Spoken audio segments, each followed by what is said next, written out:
Seigneur, et on va lire particulièrement donc notre texte de base dans la première épître de Jean,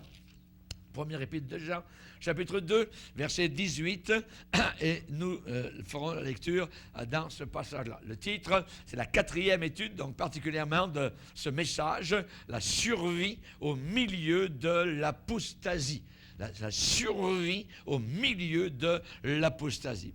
Petits enfants, c'est la dernière heure. Et comme vous avez appris qu'un antéchrist vient, il y a maintenant plusieurs antéchrists. Et par là, nous connaissons que c'est la dernière heure. Ils sont sortis du milieu de nous, mais ils n'étaient pas des nôtres. Car s'ils avaient été des nôtres, ils seraient demeurés avec nous. Mais cela est arrivé afin qu'il soit manifeste que tous ne sont pas des nôtres. Nous allons continuer maintenant à lire, particulièrement donc au verset 24, que ce que vous avez entendu dès le commencement demeure en vous. Si ce que vous avez entendu dès le commencement demeure en vous, vous demeurerez aussi dans le Fils et dans le Père. Et la promesse qu'il nous a faite, c'est la vie éternelle. Je vous ai écrit ces choses au sujet de ceux qui vous égarent. Pour vous, l'onction que vous avez reçue de lui demeure en vous. Et vous n'avez pas besoin qu'on vous enseigne, mais comme son onction vous enseigne toute chose, et qu'elle est véritable, et qu'elle n'est point un mensonge, demeurez en lui, selon les enseignements qu'elle vous a donnés. Amen.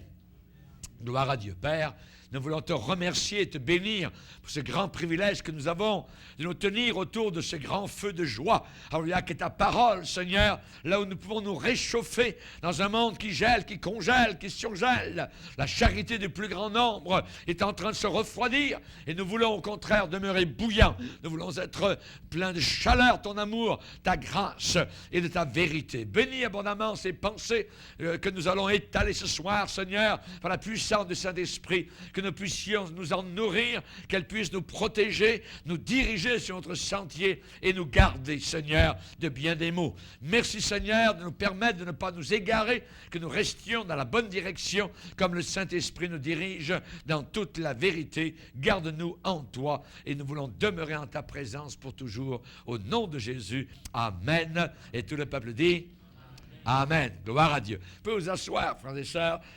Alléluia.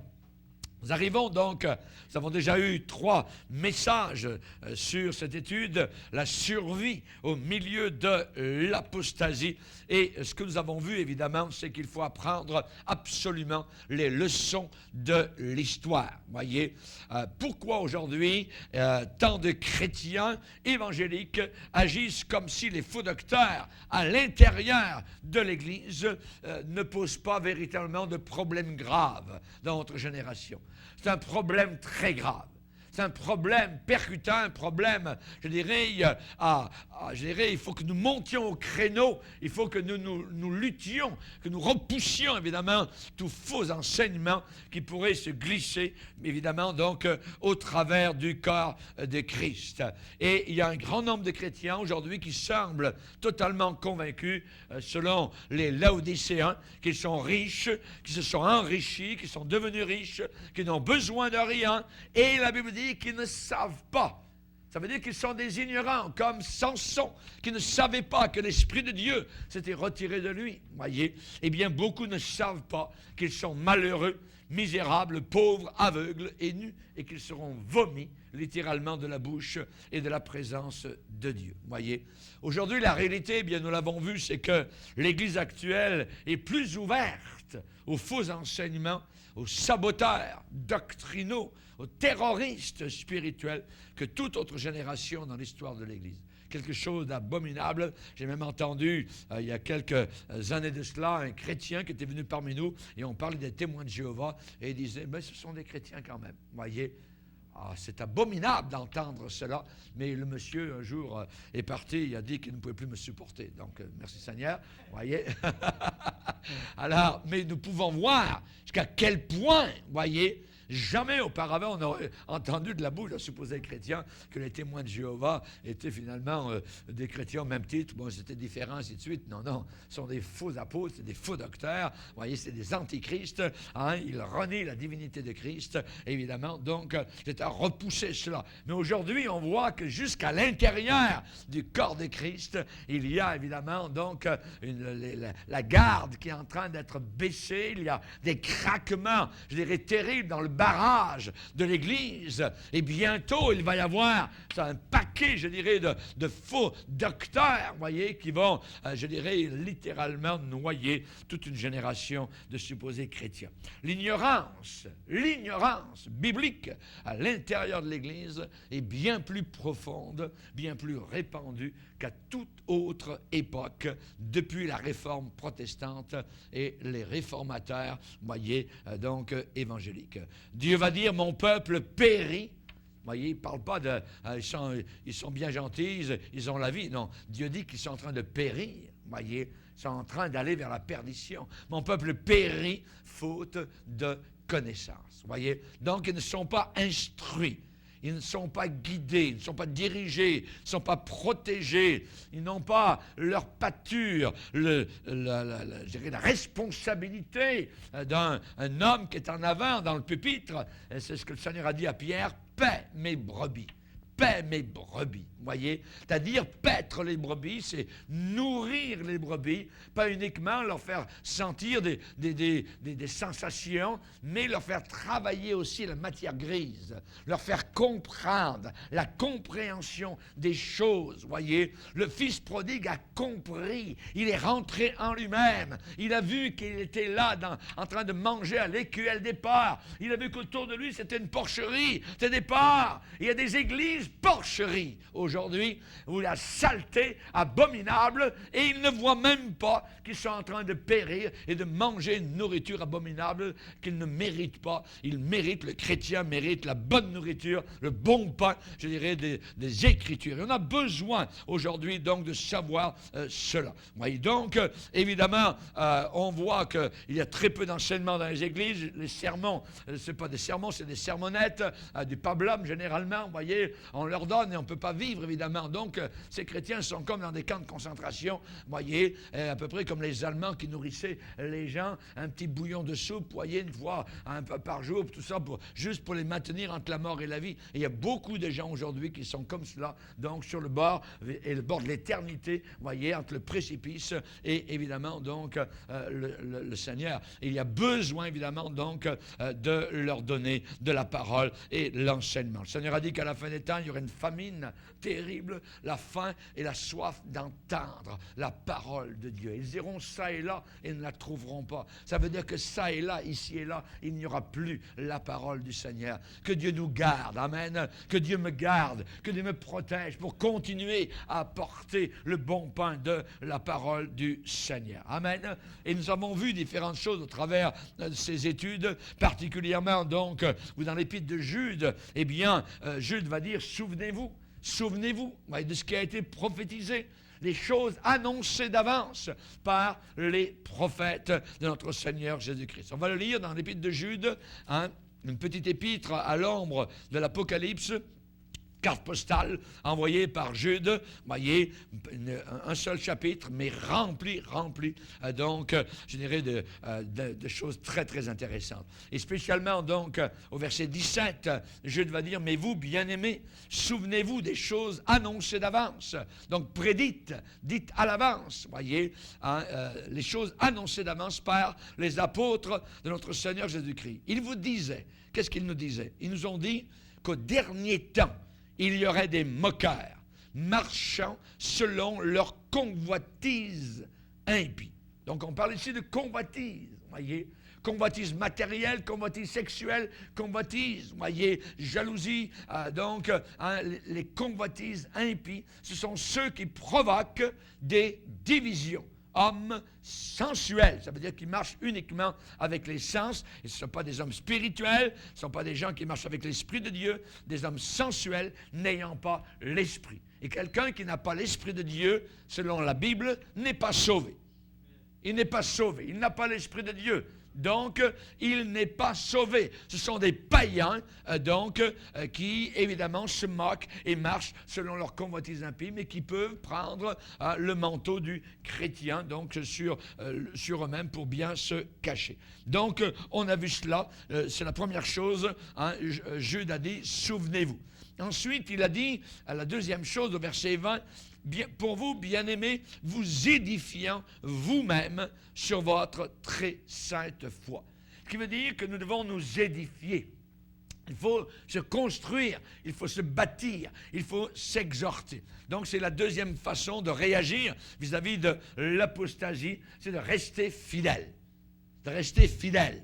Édifiez-vous sur votre très sainte foi. Fidèle vient il y a le mot foi, fides, à l'intérieur en latin, faith, en anglais, faithful, de rester fidèle. Quelqu'un qui reste fidèle, ça veut dire quelqu'un qui garde la foi.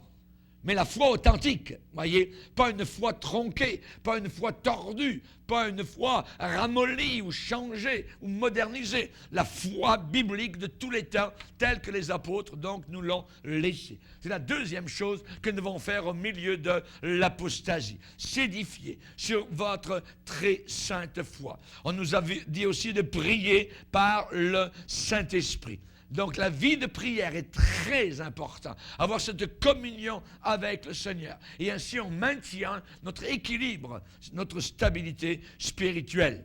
Ensuite, il est dit au verset 21, maintenez-vous dans l'amour de Dieu. Maintenez-vous. On parle ici de maintenance, se maintenir.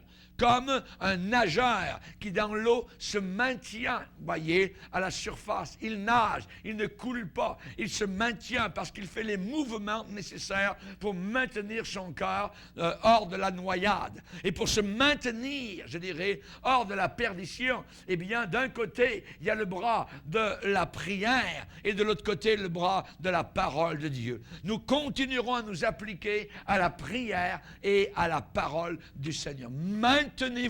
La maintenance est très, très importante. Maintenir donc notre vie spirituelle avec le Seigneur. Maintenez-vous dans l'amour de Dieu. Ensuite, il est dit au verset 21 de Jude, attendre la miséricorde de notre Seigneur Jésus-Christ. Attendez, attendez. Celui qui doit venir viendra, il ne tardera pas. Il ne sera pas en retard, il ne sera pas en avance, il sera à l'heure. Right on time. Hallelujah. Amen. Gloire au Seigneur. Ça ne sera pas long. It won't be long. Hallelujah. Ça ne sera pas très long. Le Seigneur va venir nous chercher. Attendez, voyez, la miséricorde. Hallelujah. La miséricorde de notre Seigneur Jésus-Christ pour la vie éternelle. Pour la vie éternelle. Amen. Nous n'attendons pas un Dieu avec un bâton, nous attendons la miséricorde. Je suis un pécheur, sauvé par la grâce de Dieu. Et je vis dans cette miséricorde depuis tant d'années sur la terre, depuis mon salut. Et j'attends maintenant que ce Dieu de miséricorde vienne me chercher pour le voir. Amen. Pour qu'il me prenne dans ses bras. Pour que je puisse pleurer à ses pieds. Lui que vous aimez sans l'avoir vu. Vous réjouissant d'une joie ineffable et glorieuse parce que vous obtiendrez votre salut pour prix de votre foi. Amen. La survie au milieu de l'apostasie. On a vu donc des réactions par rapport à trois groupes de personnes. Le premier groupe qui est affecté par l'apostasie sont ceux qui sont confus. Vous voyez, qui ne comprennent pas, qui doutent. Au verset, je dirais, il y a verset 22, reprenez les uns, ceux qui contestent. Reprenez les uns, donc les reprendre avec miséricorde. On parle ici d'un groupe, le premier groupe, sont mêlés. C'est des gens mêlés, brouillés, confondus, ils sont embrouillés, ils ne comprennent pas, ils sont bouleversés, ils sont troublés, sont ceux qui doutent. Vous voyez, ils ont été en contact avec un faux enseignement et ils sont ébranlés dans leur confiance vis-à-vis de la vérité. Donc, évidemment, il faut aller vers eux, les reprendre, leur dire non, ce n'est pas exactement comme cela. Et évidemment, donc, on a besoin, avec miséricorde, de leur donner la vraie chose et non pas la vraie chose avec autre chose, voyez, mais la vraie chose uniquement. Voyez, sole scriptura, sole fide, c'était les slogans des réformateurs. Seulement la foi, voyez, pas la foi plus des œuvres, seulement la foi, seulement les Écritures. Reprenez-les, reprenez-les. Voyez, aujourd'hui, on a beaucoup de gens, voyez, dans les églises, aujourd'hui, les églises sont remplies, je dirais, de gens qui sont comme cela, ils dérivent d'une église à une autre, hein, et leur plus grand souci n'est pas de savoir si on leur dit la vérité, leur plus grand souci, est-ce que je peux avoir la communion, est-ce que c'est un bon club, je dirais, je peux avoir des gens aller voir, ou bien peut-être pour me marier, ou ça, je pourrais aller là-bas, là-bas, ils ont un bon groupe de jeunesse, je vais aller là-bas avec la jeunesse. Ah ben l'autre église là-bas, ils ont un programme pour ceci, pour cela, pour les veufs, je vais aller là-bas pour ça. Hein. L'église, c'est pas un self-service, voyez, où je prends ce que je veux, ce que j'ai besoin, ainsi de suite. Il y a des gens qui se transplantent comme ça, hein, d'une église à une autre, et transplantez votre plante qui est dans votre salon, voyez, hein, transplantez-la cette semaine, transplantez-la ensuite une autre semaine, vous allez voir, hein, qu'est-ce qui va arriver, tchouk, elle va sécher, les feuilles vont devenir vert, jaune, gris, tout, et ça sèche complètement. Il y a des gens qui sèchent complètement et ils se retrouvent évidemment chez eux, parqués devant leur TV, exactement comme le diable le voudrait. Il y a des gens comme cela qui dérivent comme cela, et évidemment, ils se soucient, est-ce que la musique est bonne dans ces églises? Ils ne se soucient pas du tout si le prédicateur est authentique, est vrai, et annonce la parole de Dieu. Pas du tout, voyez. Tous ces gens-là, évidemment, sont centrés sur eux-mêmes, sur leur propre personne. Hein. Ils veulent une meilleure vie, ils veulent qu'on leur chatouille les oreilles, ils veulent qu'on les approuve dans leurs péchés, voyez. Ils aiment cela, et ils vont chercher mer et monde pour trouver celui, hein, qui va vraiment les approuver dans leur mauvaise vie. Alors ça les rend ouverts, ça les prédispose, ça les rend vulnérables et sensibles à n'importe qui promet, voyez, de solutionner leurs besoins qu'ils ressentent. C'est des hommes sensuels, des gens tout est sur les sens, voyez, et ils sont victimes, je dirais, en première ligne de la fausse religion. Reprenez les uns ceux qui contestent, voyez. Alors ces gens-là, évidemment, ils ont besoin de bien comprendre l'Évangile et les exigences de l'Évangile. Ils ont besoin de s'accrocher à la vérité, d'avoir une vraie fondation et de reprendre peut-être un cours de nouveaux convertis pour savoir comment on commence la vie chrétienne.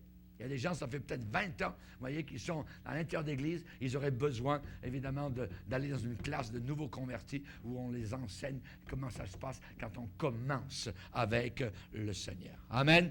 Alléluia. Gloire au Seigneur. Si quelqu'un veut bâtir une tour, qu'est-ce qu'il fait? Premièrement, il s'assoit et il calcule. Il calcule pour voir si, après avoir commencé, il aura de quoi finir. Voyez, de peur qu'ayant commencé, il arrive quelque part au quart ou au milieu, hein, ou aux trois quarts, et on ne peut pas, on n'a plus d'argent, c'est fini. Voyez. Quand j'étais dans certains pays d'Afrique de l'Ouest, hein, il y a des quartiers, ils ont commencé des très très belles maisons, voyez, ils pouvaient vous balader, j'y allais quand je faisais mon jogging, voyez, et c'est toutes des maisons où les herbes poussent, il n'y a plus rien, tout ça, les portes ne sont pas là, il y a les murs, tout ça. Pourquoi? Parce qu'ils ont commencé, et puis il y a un scandale financier quelque part, puis c'est tout laissé à l'abandon. Vous voyez, il y a des vies chrétiennes comme cela. Il y a des églises qui sont comme cela. Les gens n'ont pas calculé, voyez, le prix à payer pour vraiment suivre le Seigneur jusqu'à la fin. Il y a un cantique que nous chantons, voyez, mais qui disparaît évidemment de nos répertoires d'église jusqu'à la mort. Je te serai fidèle. On ne veut plus ces cantiques, voyez, combatifs, avec, je dirais, un son de trompette, qui sont militants. On n'en veut plus, voyez. On veut un cantique écuménique. On veut un cantique catholique, un cantique qui plaît à tout le monde. On se rappelle comment nos hommes, auparavant, dans des lieux appelés églises, nous endormaient. Que le Seigneur soit avec vous. Et avec votre esprit. Voyez. On jouait. Mais maintenant, c'est que ça arrive à l'intérieur de l'Église évangélique, où les gens sont aussi endormis avec une autre sorte de langage. Mais ça arrive maintenant aussi. Et c'est très, très dangereux. La Bible dit que les premiers chrétiens n'ont pas aimé leur vie jusqu'à avoir peur de la mort. Ils n'ont pas aimé leur vie. Aujourd'hui, l'enseignement qu'on entend dans beaucoup d'églises, aime-toi toi-même. Il faut t'aimer toi-même, vous voyez. Pas ça.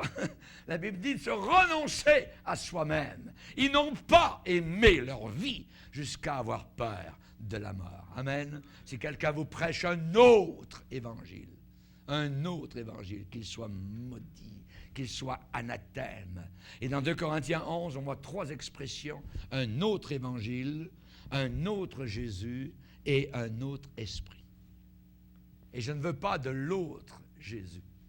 Moi, je veux du Jésus de Nazareth. Amen.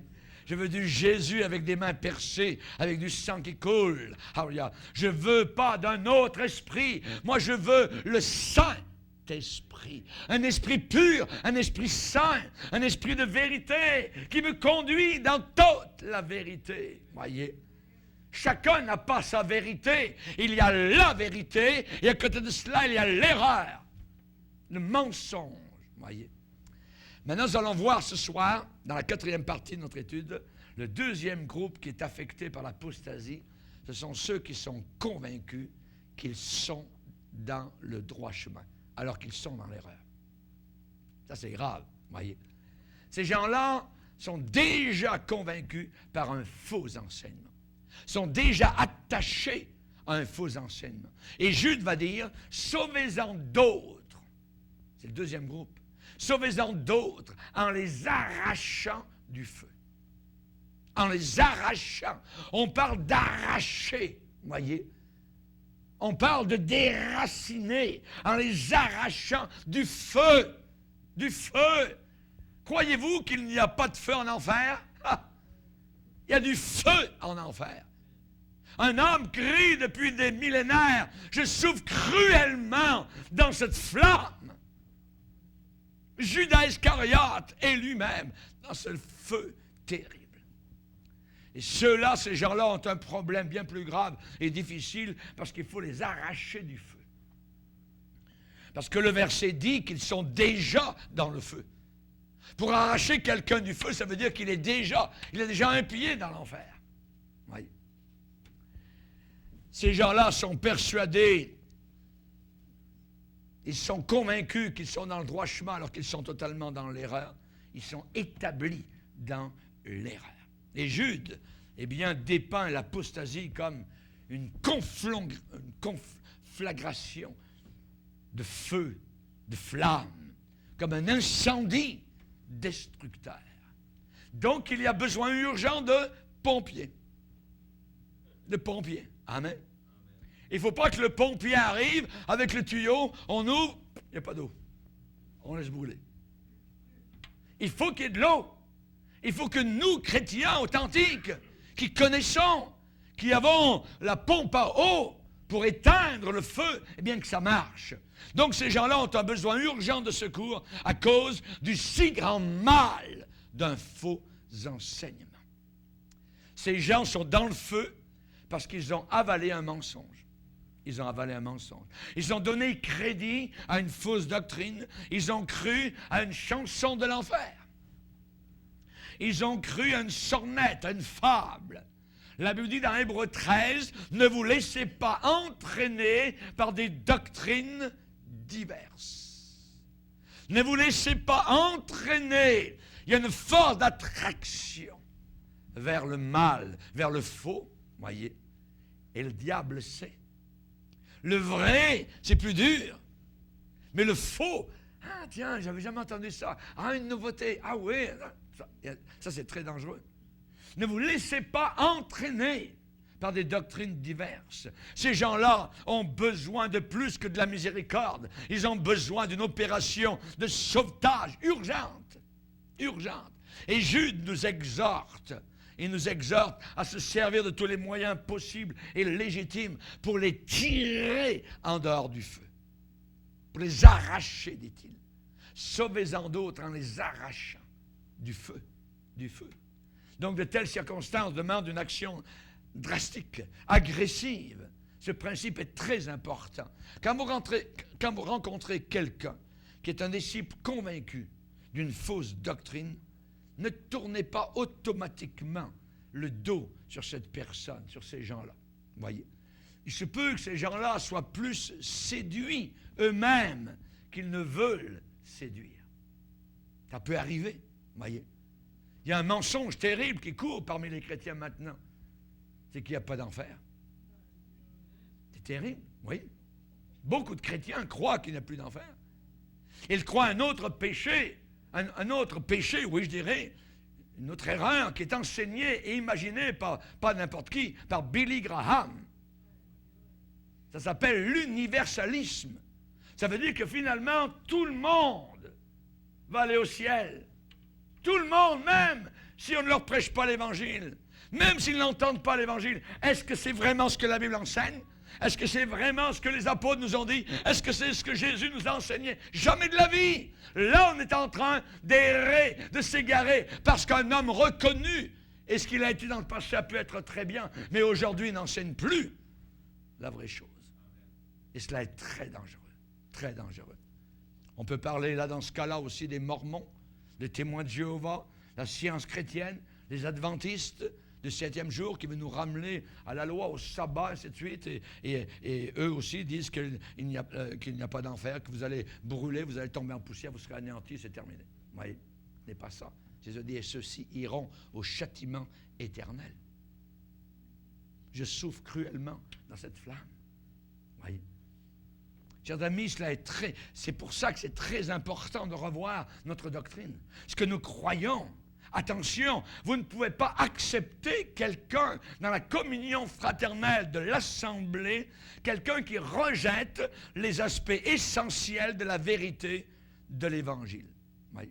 C'est-à-dire le salut uniquement par le sang de Jésus. Voyez, la divinité de Jésus-Christ. Jésus n'est pas un ange, il n'est pas, je dirais, un ange particulier, hein, il est Dieu. Il est le Créateur. Il est Dieu. Dieu est venu sur terre dans la personne de Christ. Amen. Nous croyons à l'incarnation, à la virginité de Marie. Jésus est l'Immaculée Conception. Pas Marie. Jésus. C'est juste trompé, vous voyez, dans l'Église catholique. Juste passé à côté. Pas Marie. Marie est née avec une nature pécheresse.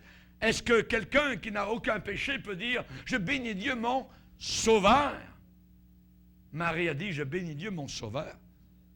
Pourquoi? Parce qu'elle aussi avait besoin d'être sauvée, même si c'était une fille exemplaire.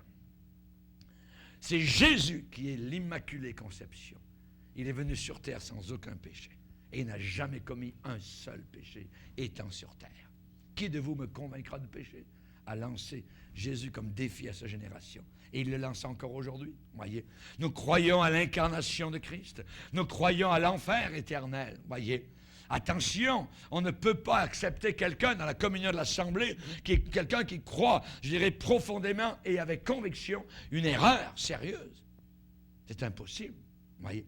Il faut aller vers de tels cas dans une opération de sauvetage dramatique et essayer de les arracher du feu en leur donnant la vérité. Voyez. Chers amis, on a besoin d'un coup de clairon, on a besoin de tirer la sonnette d'alarme. Ces gens-là sont dans le train qui s'en va vers la perdition. Alors, quelque part, il faut tirer sur la sonnette, voyez, pour arrêter le train, si c'est possible, avant qu'il ne descende dans le gouffre éternel. Amen. Et vous voyez un danger, c'est marqué, tirez sur la sonnette. Bien, essayons de tirer la sonnette. Amen.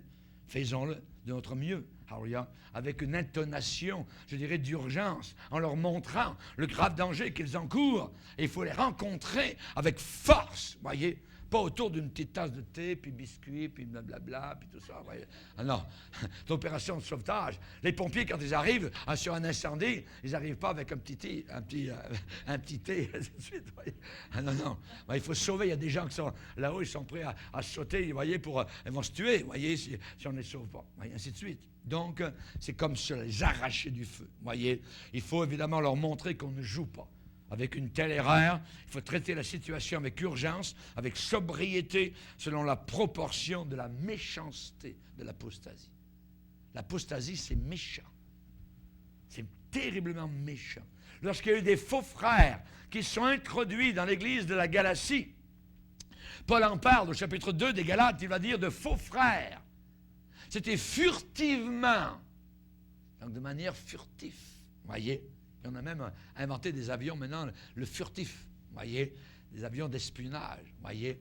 Donc, c'était des faux frères furtivement introduits et glissés parmi nous pour épier la liberté que nous avions dans le Seigneur, avec l'intention quelle intention? De nous asservir. Réaction. Nous ne leur cédâmes pas un instant. Et nous résistâmes à leurs exigences. Pourquoi? Afin que la vérité de l'Évangile soit maintenue parmi nous. Amen. Le combat aujourd'hui, c'est sur la vérité. Le combat se place là, entre la vérité et le mensonge. Jésus-Christ lui-même, notre Sauveur, a répondu exactement comme cela aux pharisiens. Il les confronta dans un face-à-face, avec vigueur carrément. Pourquoi? Eh bien parce qu'il disait la vérité, il était la vérité. Pas étonnant qu'on ait qui voulait le tuer. On ne rit pas, voyez. Ils ont voulu tuer Jésus-Christ. Mais ils n'ont pas pu le faire avant, évidemment, que ce ne soit le temps du Seigneur. Mais Jésus les a confrontés face à face, directement, sans détour. Il les a traités de race de vipères. Race de vipères, race de serpents, voyez, avec des avertissements sévères. Il leur a parlé du jugement, de l'enfer, de la dévastation. Et ces avertissements, évidemment, c'est le même genre que vous donneriez à votre voisin si sa maison était en feu. Sors vite de là! La maison était en feu. Oh, je ne m'en rendais pas compte. Sors! Voyez? Il va sortir rapidement s'il veut se sauver. Voyez? C'est la même chose. Je me rappelle qu'en novembre 08, voyez, les pompiers sont venus s'endormir avec mon épouse dans notre maison. Alors, il y a à 10h30 le soir, toc, toc, toc, voyez?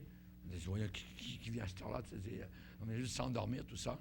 Et c'était, on a vu au travers de la vitre qu'il y avait des phares giratoires, tout ça. Là. Qu'est-ce qui se passe? C'était un policier qui est venu frapper à notre porte. Il nous a dit, sortez de la vitre de la maison. Votre maison voisine, juste la maison à côté, est en feu. Vous voyez? Je peux vous dire que ça n'a pas pris de temps. Ça a été rapide. Vous voyez? On s'est revêtu rapidement. Vous voyez? Il y a au-dessus la robe de chambre et des pyjamas. On est sorti comme des flèches. Vous voyez? C'est la même chose. Et la maison était en feu. Elle a brûlé toute. Voilà. Les gens du voisinage sont venus, on regardait ça, on regardait brûler. C'est toujours émouvant de voir brûler tout ça, vous voyez. Mais évidemment, il y a des gens qui vont brûler pour l'éternité. Arrachez-les du feu, vous voyez. Arrachez-les du feu. La Bible dit que les armes avec lesquelles nous combattons ne sont pas charnelles, mais puissantes, par la vertu de Dieu pour renverser des forteresses. Nous renversons les raisonnements. Nous renversons les raisonnements, les arguments, les contestations et toute hauteur qui s'élève contre, voyez, la connaissance de Dieu, et nous amenons toute pensée captive, amen, à l'obéissance de Jésus-Christ. L'Évangile, c'est comme ça. C'est pas comme tu le dis, c'est pas comme ça, c'est faux ton affaire, voyez, ce n'est pas vrai, voilà où est la vérité. Nous amenons les pensées captives à obéir à la vérité, à Jésus-Christ. Amen. Alléluia. Dans la guerre spirituelle, nous démolissons les forteresses idéologiques. Ce n'est pas une guerre contre les gens. Ce n'est pas une guerre contre les personnes. C'est une guerre contre les idées mauvaises, méchantes, une guerre contre les pensées, les suppositions, les forteresses qui ont été bâties sur des mensonges sataniques. Et nous les renversons, voyez. Rappelez-vous que le Seigneur a dit que la séduction serait tellement grande au point de séduire les élus de Dieu. Rendez compte, si cela était possible. Voyez. Donc, ça veut dire que ça va être proche de la vérité. Et des gens de l'intérieur de chez nous, des gens reconnus de chez nous, qui vont commencer à annoncer des bêtises, voyez, des faussetés. C'est un langage militant que nous devons avoir. À la base, les gens sont des victimes d'idées. Des victimes d'idées. Ils sont emprisonnés par des fausses doctrines. Ils sont, je dirais plus, empoisonnés par des fausses doctrines. Et l'antidote, voyez, c'est la vérité. C'est la vérité. C'est la vérité. À la base, les gens sont enfermés, pris au piège dans des systèmes de pensée mauvaises. Et le but de cette bataille spirituelle, ce combat spirituel, c'est libérer les gens de ces forteresses. Amen. Le mensonge du diable est toujours le même. Il le répète à chaque génération. Dieu a-t-il réellement dit? Voyez? Et toc, Ève a douté.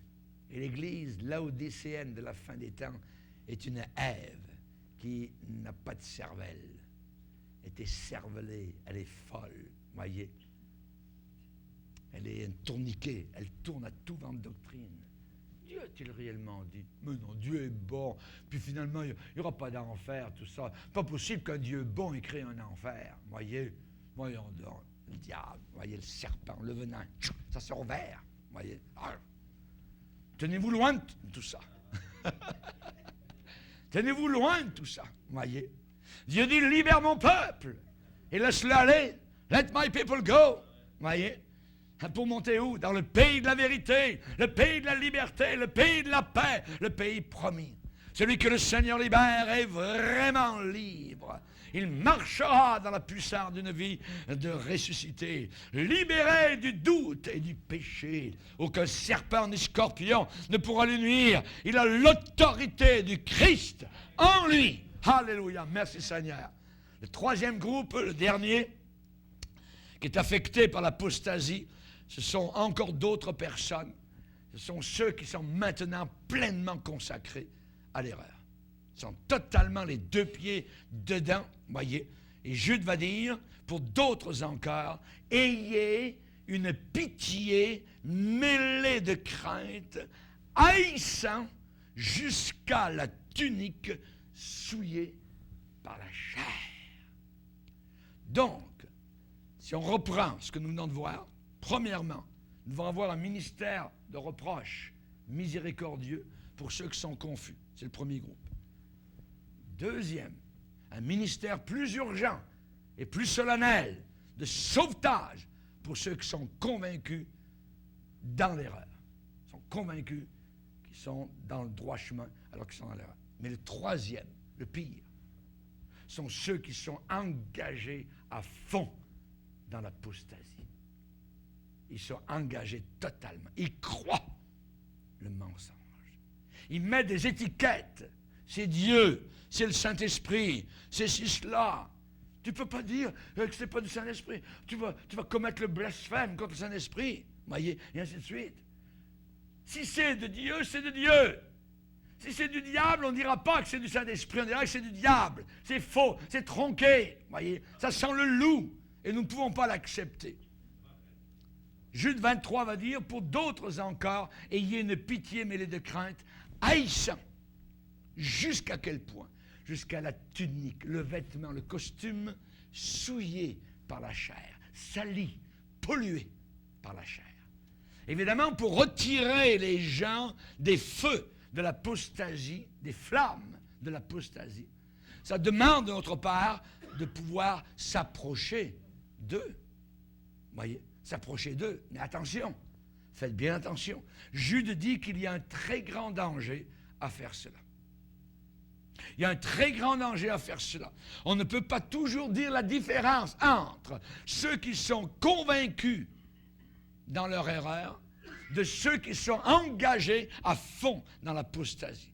Il y en a certains qui sont séduits, sont disciples de l'erreur, d'autres sont vraiment des séducteurs, des propagateurs d'erreurs, les leaders qui enseignent les autres dans l'erreur. Ce sont véritablement de faux docteurs, voyez.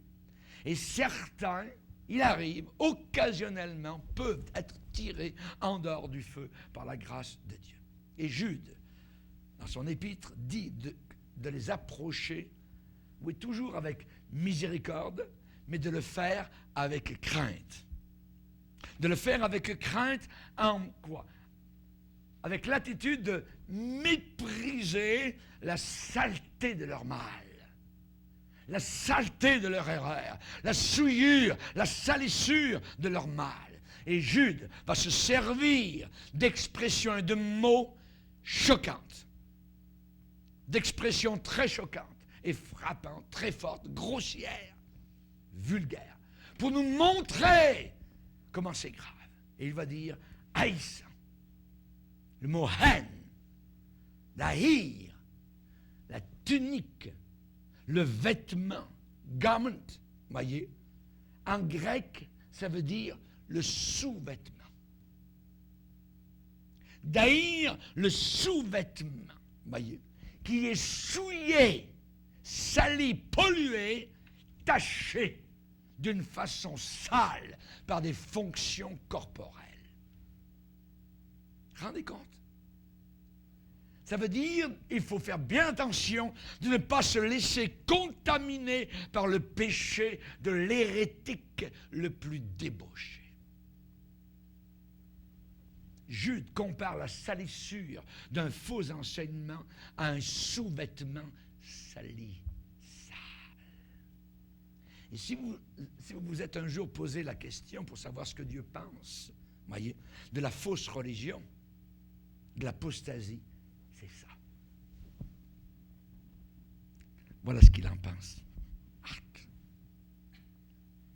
L'un des aspects, il n'a pas dit aimez-les, ils sont gentils, ne crois pas tout à fait comme vous, mais l'écuménisme, la belle soupe, il faut montrer de l'amour.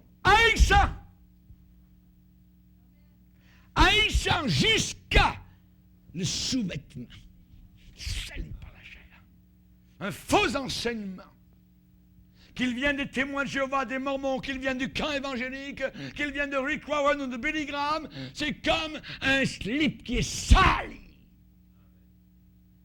Le haïr.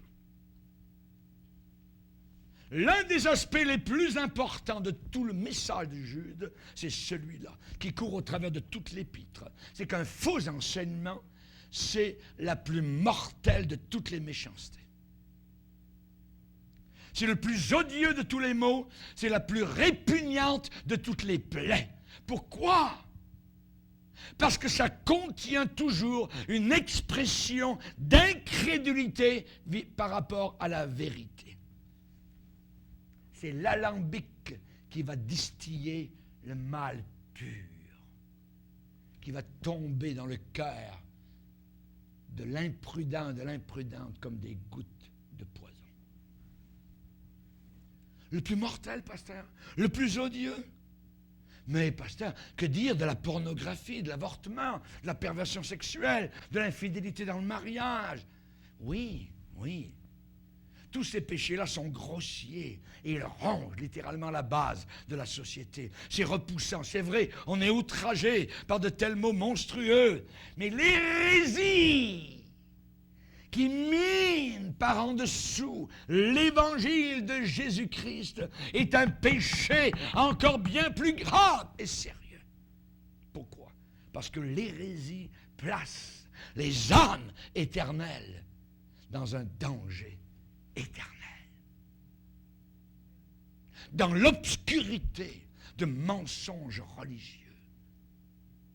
Par exemple, le purgatoire. C'est comme un vêtement sale. Les gens disent, je ne veux pas au ciel, je n'irai pas en enfer, Dieu est bon, je vais aller brûler quelque temps dans le purgatoire pour me purifier. Ça n'existe même pas. Voyez. La Bible dit qu'ils promettent la liberté alors qu'ils sont eux-mêmes esclaves de la corruption. Et c'est la raison pour laquelle il n'y a pas de plus grande abomination que l'hérésie. Il n'y a pas de pire sorte de saleté, de poubelle spirituelle. C'est exécrable, dégoûtant, répugnant.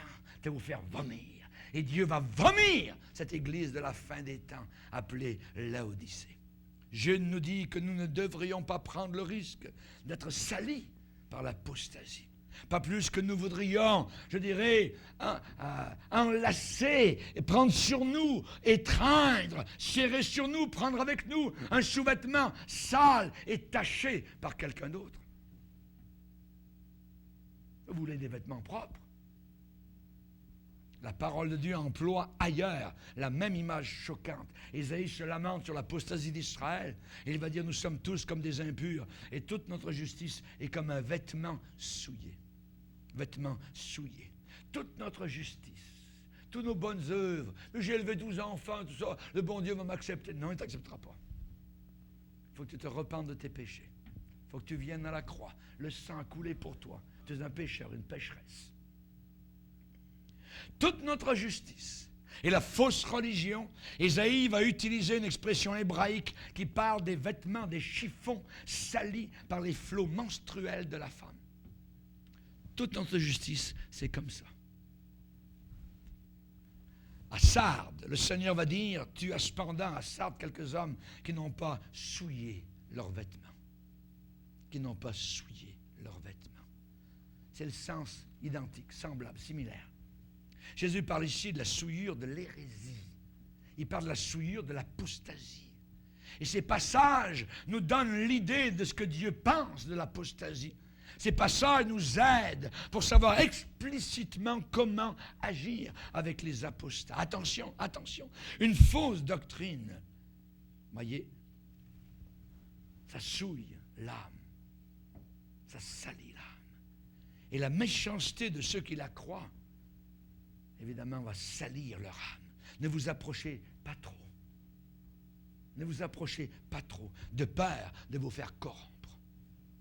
De vous faire corrompre. La Bible dit, prenez garde à ceux qui causent des divisions et des scandales au préjudice de l'enseignement, la doctrine que vous avez reçue. Éloignez-vous d'eux. Ça veut dire évitez-les. Évitez-les. Attention, voyez. C'est si corrompu que l'odeur fétide de la mort les a contaminés. Leur tunique empeste. Ça pue. Ça pue. Vous ne pouvez pas bâtir une amitié vraie avec un faux docteur. Jamais. Vous ne pouvez pas même prétendre accueillir, accepter une telle personne comme un frère en Christ. Ouais. Non. Il faut absolument comprendre que les gens qui croient à l'apostasie et se jettent dans l'apostasie, dans une fausse doctrine, sciemment ou je dirais inconsciemment, c'est une erreur qui est condamnable. Ces gens-là sont des agents des royaumes des ténèbres. Ce sont des agents du royaume des ténèbres. Ils sont ennemis de la vérité. Ils sont capables de se déguiser en apôtres de Christ. Ils sont des ouvriers du diable. Ne prenez jamais le risque de vous faire salir par leur corruption. Nous avons eu des gens dans une ancienne église qui sont venus, il y en a 2 qui étaient assis, puis je les ai repérés. Au fond de mon cœur, je savais que c'était 2 mormons. Bien habillés, chemise blanche, belle cravate. Et au milieu de la prédication, j'ai tourné mon message en parlant des fausses doctrines. J'ai dit, vous en avez 2 faux docteurs qui sont ici parmi vous. Voyez, ce sont ces 2 jeunes qui sont là. Ces 2 mormons, c'est des loups qui viennent ici dans l'assemblée pour essayer. Ils ont commencé à se tourner. Qu'est-ce qu'il dit le pasteur en avant, tout ça? Puis là, il y avait des frères, ils ont pris par le bras. Ça, ils ont dit, non, c'est ça l'amour de Dieu. Dehors. Dehors! Voyez. Il y en a un autre qui est arrivé il n'y a pas très longtemps, quelques mois ici, durant l'hiver. Je pense que c'est l'hiver passé. Il avait l'air d'écouter à la fin. Il dit, pasteur, c'est très bien votre message, formidable, j'ai bien apprécié tout ça. Ouais. Ah ouais, tout ça, vous venez d'où, tout ça, vous avez l'air d'être chrétien. Ah, il dit, moi j'ai un ministère selon Melchisédek, tout ça. Ah ouais, un ministère selon Melchisédek. C'était aussi un mormon, voyez, qui venait voir, épier, tout ça. Et ici, dans l'assemblée, il y a des gens qui peuvent parler avec, tout ça, qui sont faits dans la foi. Toc, on prend le numéro de téléphone, tout ça, puis ensuite, on se parle après. Et puis hop, voilà, ils les ont eus. C'est comme ça que ça se passe. Il faut faire très attention. Très attention. Ma première église, la première fois que j'étais pasteur, c'était un adventiste, un noir, qui est arrivé. Il s'est assis, bien gentil, tout ça. Et il est venu plusieurs fois, voyez, aux réunions, tout ça. Puis un beau jour, il a commencé à avoir des contacts, à connaître les chrétiens, puis il les a invités dans sa maison, faire des réunions de prière, tout ça. Ouais. Puis les chrétiens crédules sont allés. Et puis tout d'un coup, les chrétiens sont arrivés, pasteur, on va quitter l'assemblée, tout ça. On a trouvé bien meilleur que ça. Maintenant, il faut observer le sabbat, tout ça. Vous ne dites pas ça, mais on a connu la vérité maintenant, ainsi de suite. On essaye, on les a rencontrés, on a parlé sur les épîtres aux Galates qui parlent de ce problème. Jamais ça a pu sortir de leur cœur. Ils sont partis. Et ils sont encore, 30 ans plus tard, chez les adventistes du 7e jour. C'est abominable. Vous voyez comment une fausse doctrine, il faut faire attention, très attention. Vous voyez, ils viennent en vêtements de brebis pour essayer de séduire. On ne peut pas bâtir une amitié vraie avec un faux docteur. Il faut absolument comprendre que les gens qui croient et se jettent dans l'apostasie sont des agents du royaume des ténèbres. Ils sont des ennemis de la vérité. La Bible dit d'avoir une pitié mêlée de crainte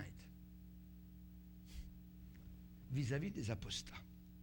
On peut, si on peut, leur donner la lumière de la vérité. On peut confronter leur erreur avec la vérité. Mais c'est le seul espoir de libérer les apostats de leur lien, de leur saleté, de leur apostasie. Il faut faire cela avec beaucoup de soin. Take care.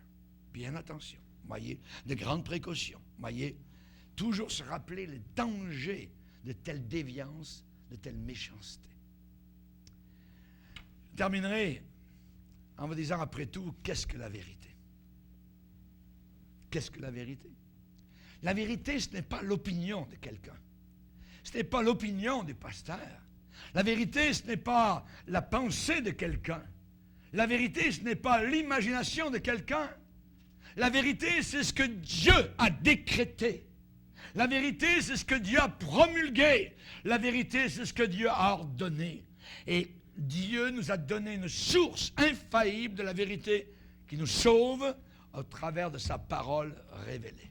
Ta parole est la vérité.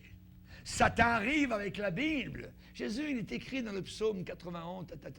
Jésus dit, il est aussi écrit autre chose. Et c'est la raison pour laquelle nous devons connaître bien la parole de Dieu. Le diable tord la parole de Dieu. Mais nous devons pouvoir répondre, il est aussi écrit ceci. Arrière de moi, Satan. Le vrai chrétien ne se fait aucun complexe par rapport à cela. Vous voyez, pas du tout. La parole de Dieu, c'est ce que tous les pasteurs, les dirigeants d'église, tous les conducteurs et les leaders ont l'ordre de proclamer. En toute occasion, favorable ou non. Paul est parti d'Éphèse en disant, je vous annonçais tout le conseil de Dieu. Je suis pur du sang de vous tous. Je ne vous ai rien caché. Je vous ai tout dit. Au jour du jugement, personne de vous pourra venir vers moi en disant, oui, mais Dieu, il ne m'a pas dit ceci et tout ça. Puis, non, je vous ai tout le conseil de Dieu. Paix mes brebis, Pierre. Paix mes brebis. Voyez, la parole de Dieu, c'est ce que l'on commande à tout chrétien de lire, d'étudier, de méditer, de dispenser droitement la parole de la vérité. Et c'est ce que Jésus nous a donné comme mission, d'enseigner et de proclamer jusqu'aux extrémités de la terre. Enseignez-leur à observer tout ce que je vous ai dit, déclaré. Y a-t-il une part de mystère, même dans la vérité que Dieu nous a révélée? Oui, évidemment. Mes pensées ne sont pas vos pensées, vos voix ne sont pas mes voix. L'apôtre Paul a donné une certaine paraphrase quand il a dit « Qui a sondé l'Esprit de l'Éternel? Qui l'a éclairé de ses conseils? Avec qui a-t-il délibéré pour en recevoir de l'instruction? » Voyez, qui a connu la pensée du Seigneur pour l'instruire. Mais ensuite, l'apôtre Paul va ajouter ceci, il va dire « Or, nous avons la pensée de Christ. » Amen. Et je peux dire, j'ai la pensée de Christ. Sans orgueil, voyez. Quand on est équilibré, quand on est planté dans les deux pieds dans la vérité, on sait, oui, j'ai la pensée de Christ. Et dans sa pure grâce, Jésus nous a donné suffisamment de vérité, de compréhension pour nous équiper, voyez, pour toute bonne œuvre, incluant l'œuvre de combattre pour la foi. Combattre pour la foi. Contre les impies, contre les imposteurs, contre les séducteurs qui essaient de tordre la vérité de l'Évangile. Et nous ne pouvons pas connaître, je dirais, toute la pensée de Dieu de façon complète, exhaustive. On ne peut pas connaître toute la pensée de Dieu approfondie, mais cependant, on peut connaître cette pensée suffisamment pour être des guerriers, des combattants pour la cause de la vérité face aux mensonges du royaume des ténèbres. On nous a commandé de participer, de prendre part à cette bataille, à ce combat et à cette lutte. Dieu lui-même a sonné la trompette, nous a appelés à la bataille, et quand le Saint-Esprit a agi sur Jude pour écrire cette courte épître de 25 versets, eh bien, c'était pour nous avertir face à cette chose-là. Amen. Et cette épître est entrée dans le canon des Écritures. Amen. Alléluia. Gloire au Seigneur. J'aimerais vous dire en terminant que c'est une guerre qui continue depuis 2 millénaires. C'est une guerre qui continue, qui dure, qui perdure depuis plus de 2000 ans. Vous voyez? Et regardez à n'importe quelle période de l'histoire de l'Église. Quand vous connaissez l'histoire de l'Église, vous allez découvrir un fait très significatif. Chaque fois que le peuple de Dieu, les chrétiens, ont cherché à faire la paix avec le monde, chaque fois qu'ils ont essayé de faire des alliances avec des fausses religions, ça a été des périodes de déclin spirituel très graves. Très graves. Au point même où, à certains moments de l'histoire, la vérité semblait être en éclipse totale. Mais chaque fois que les chrétiens ont combattu vigoureusement, voyez, pour la vérité, pour la foi, l'Église a grandi à cause de la vérité qui est allée de l'avant et qu'il en soit de la même chose pour nous qui sommes arrivés à la fin des temps. Amen. Alléluia. En d'autres mots, la guerre pour le triomphe de la vérité, c'est un combat. Plus que cela, un bon combat. Paul a dit, j'ai combattu le bon combat. Amen. J'ai achevé la course.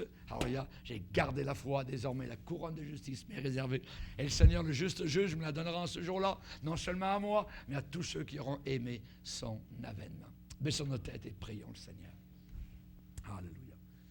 Alléluia. Gloire à toi, Seigneur. Seigneur, nous voulons te bénir. Merci, Seigneur. Aide-nous à combattre le bon combat, Seigneur. Alléluia. Aide-nous à nous souvenir des enseignements, des avertissements des apôtres.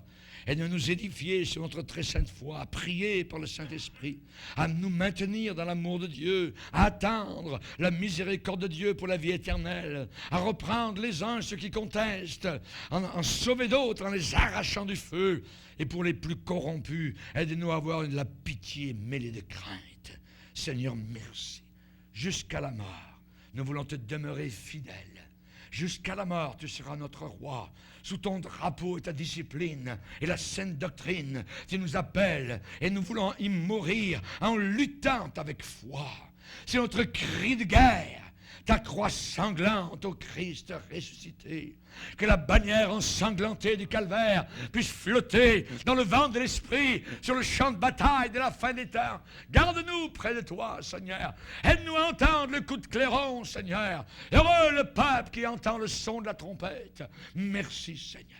Jusqu'à la mort, soumise à ta puissance, nous voulons vivre et mourir sous tes lois. Jusqu'à la mort. Comme toi, quand tu es mort sur la croix. Que ton Saint-Esprit nous guide. Que ton Saint-Esprit nous anime, Seigneur. Que ta flamme embrase tous nos cœurs. Seigneur, aide-nous à devenir, sur la mort même, un peuple de vainqueurs. Merci, Seigneur. Alléluia. Alléluia. Levons-nous ensemble, frères et sœurs.